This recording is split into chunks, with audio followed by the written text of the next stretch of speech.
What's going on, the Copywriting Call podcast? Your boy Loso 2.0, the copycat himself. Um, and today we're talking about are you ashamed of your 9 to 5? Um, you ever it's funny because I feel like I fall victim to this sometimes. You ever find yourself basically like hiding the fact that you work?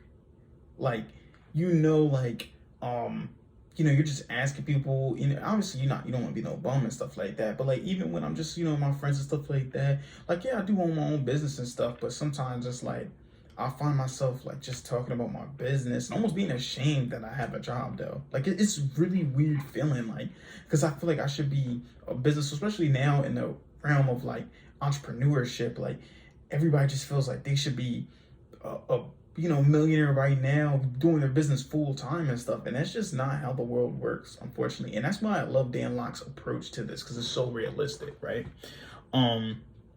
It's almost like embarrassing to claim that you want to just be all business, right? But it's like, it's impossible to be like that if you really think about it. Dan Locke calls it the wealth triangle. I call it the wealth square, right? It's and the wealth square is basically you first the first thing you do is you get a job. Now, a lot of entrepreneurs will argue not to do this. A lot of them, and a lot of the ones that are arguing not to do this are the ones that either have jobs themselves or are broke out of their mind. They would literally say, don't get a job, don't work a 9 to 5. No, the wealth square kind of works like you get a job first and you keep getting income from the job because you have to pay your bills right now. You got to be realistic. You got money to pay, you got family. Some people have families and stuff like that, right? Then you take that money and you invest it in a skill. So, and a high income skill. A high income skill is any skill that would get you basically like $10,000 a month. So, that's like a high income skill would be copywriting, marketing, closing, photography, whatever can get you 10,000. So, some type of skill that you want to learn, basically, you put that money into that, invested into that, and then it's another thing called the chicken entrepreneur approach, which the guy from the I forgot his name, the author, but he basically came up with this approach. And the approach was basically you you work your 9 to 5 until your 9 to 5 makes double the amount. It's called The Perfect Morning or something, a perfect day or something like that, the book that he made. So you keep working 9 to 5 until your money doubles. You make twice the amount of money you make from your 9 to 5 as you make in your from your business as you make your 9 to 5, and then you quit your job. And then after that, the money from then it turns into a triangle after that. That's what's the wealth triangle. So now you got the skill. So then the skill you do, once you make $10,000 a month, or like basically you make 6 figures from it, you turn into a scalable business. Excuse me. And with the scalable business, what you do is that's when you start like, hiring people and having people do. A lot of people do this way too early. And then that's when you start getting into like paid advertisement and stuff like that to really grow your business. Then after your business is being grown, you put that in investment. So that's like real estate, stocks, bonds, things like that, right? And then you take that stuff and you put it right back into your skill, and you continue to keep learning because you always want to be a student of the game. That's really the wealth square, but it's funny. It's just like, I just find it funny that a lot of people do that. Like me, I work a 9 to 5. Like, and the thing about it is, like, even when I was getting interviewed on Savannah's podcast, which if you haven't checked out the episode, what I'll do is I'll put the link below so that you can actually check out the episode, or if follow me on Instagram, it'll be on there too as well.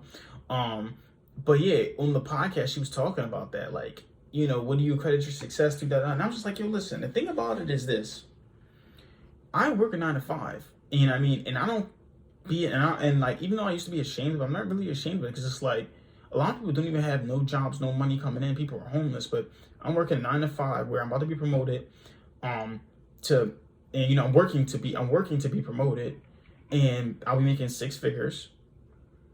You know what I mean? Well, over 6 figures. I will literally have I have a condo, nice home, beautiful wife. We have a great relationship. I have 2 rabbits. I had a car. I'm getting a car. It's like life. I'm still doing great in life. I'm still way ahead of my peers, which comparison is thief of joy. But it's like there's nothing to be ashamed about having a 9 to 5, and I have a business that's growing. A lot of people are 10-year overnight successes. All right. So don't be sick of you just not being a millionaire right off the bat. that's just, so let's recap, right? Don't be ashamed of working 9 to 5. Okay, it's called the wealth square. You work at 9 to 5, and you use that money to invest in a skill. When your skill is making 2 times as much as your 9 to 5, it's called the chicken entrepreneur approach. You leave your job and you focus on your skill. Then when your skill makes $10,000 a month, or basically you make 6 figures from your business a year, you then put that into growing the business. So getting more paid advertisements, start hiring people to basically delegate the stuff. Then when you get the people to delegate the stuff, then you start putting that into investments like real estate, the stock market, things like that. Then you take that and put it right back in your skill and be a student of the game forever. Don't be ashamed of your 9 to 5, man. I'm telling you, like I said, I'm working 9 to 5, but what, making over 6 figures, still have a beautiful condo, beautiful home. Don't compare yourself to me, but I'm saying that's the thing I'm talking about. Don't be ashamed of your 9 to 5. And a lot of entrepreneurs will hide that. Don't do that.